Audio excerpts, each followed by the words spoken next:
तो मेरा नाम है एनके और पढ़ाता हूँ मैं हायर मैथमेटिक्स। देखिए हम फैक्टराइजेशन के क्वेश्चन प्रैक्टिस कर रहे हैं।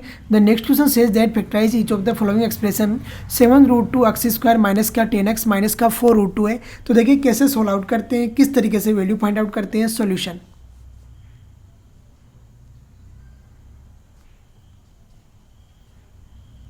सबसे पहले आपको गिवन राइट डाउन करना है। तो given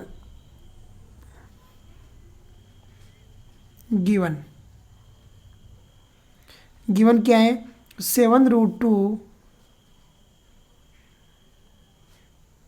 x square minus 10x minus 4√2 is equal to आपको वैल्यू फाइंड आउट करने के लिए बोल रहा है। सबसे पहले क्या करोगे, 4√2 का मल्टीप्लिकेशन कराओगे 7√2 से।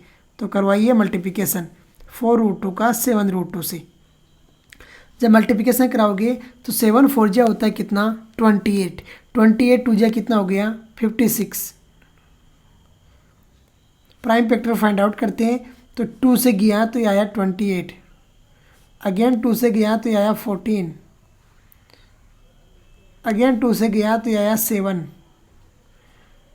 और अगेन जब भी 7 से गया तो ये आया 1। कितना आया, 1 आया। अब देखिए by splitting of middle term लगाते हैं मेथड। तो राइट डाउन कीजिए बाई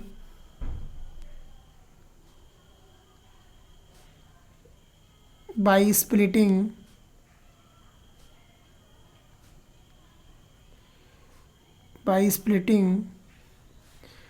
ऑफ मिडल टर्म।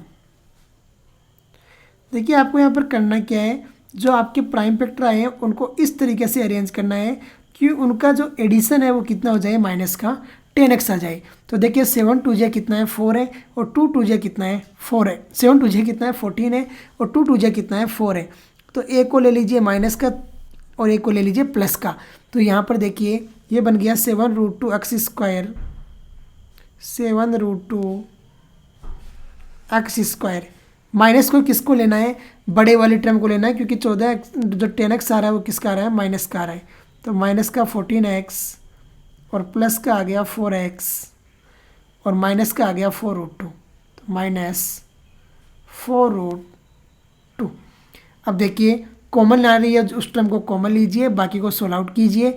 तो पहले में जो कॉमन आ रहा है वो कितना आ रहा है आपका, 7√2 एक्स कॉमन आ रहा है। तो 7√2 एक्स ले लिया आपने कॉमन, ले लिया 7√2 एक्स कॉमन। 7√2 एक्स कॉमन लिया आपने, तो देखिए कितना बचा। जब 7√2 एक्स कॉमन ले लोगे तो यहाँ पर कुछ बच रहा है, कितना बच रहा है, यहाँ पर सिर्फ एक्स बच रहा है माइनस, और यहाँ पर क्या बच रहा है, √2 बच रहा है। तो √2 प्लस आगे आपने कॉमन ले लिया 4, तो यहाँ पर क्या बच रहा है, एक्स माइनस √2 बच रहा है। तो √2। अब देखिए दोनों जो टर्म है उसमें x माइनस √2 कॉमन आ रहा है, तो कॉमन लीजिए दोनों में x माइनस √2। तो क्या बनता है, देखिए x माइनस √2 आ गया कॉमन। जब x माइनस √2 कॉमन लिया तो ये बन गया 7√2 x, और प्लस में आ गया 4, प्लस में क्या आ गया, 4 आ गया। 7√2 एक्स प्लस 4। तो अब देखिए फाइनल x माइनस √2 आ गया, 7√2 एक्स प्लस 4। अब देखिए आर.डी. शर्मा में अब की बार ये क्वेश्चन का सॉल्यूशन है वो यहीं तक दे रहा है, लेकिन ऐसा नहीं है यहाँ तक आया, आगे भी सोल्व आउट हो सकता है, क्योंकि जब हम यहाँ तक छोड़ते हैं तो आगे तक कर देता है, और जब हम यहाँ तक आगे तक ले जाते हैं तो यहीं तक छोड़ रहा है। तो और आगे करता हूँ, देखो x माइनस √2 तो एज इट इज आ जाएगा, आगे वाली टर्म में √2 कॉमन आ जाएगा। तो देखिए √2 लिया कॉमन, जब √2 कॉमन लोगे तो ये बन जाएगा 7x प्लस 2√2। 4 को क्या लिख सकते हैं, 2√2, और ये आ गया x माइनस √2। ये भी क्या होगा, इसका सॉल्यूशन होगा। देखिए इस तरीके से हमने सोल्व आउट किया है और वैल्यू फाइंड आउट कर दी है। ये तरीका है स्टैंडर्ड के क्वेश्चन को कैसे सोल्व आउट किया जाएगा और किस तरीके से वैल्यू फाइंड आउट की जाएगी। तो इसी के साथ में हम आज का लेक्चर फिनिश करते हैं। Splitting of the middle term लगा के क्वेश्चन को हमने सोल्व आउट किया है। जय हिंद, जय भारत।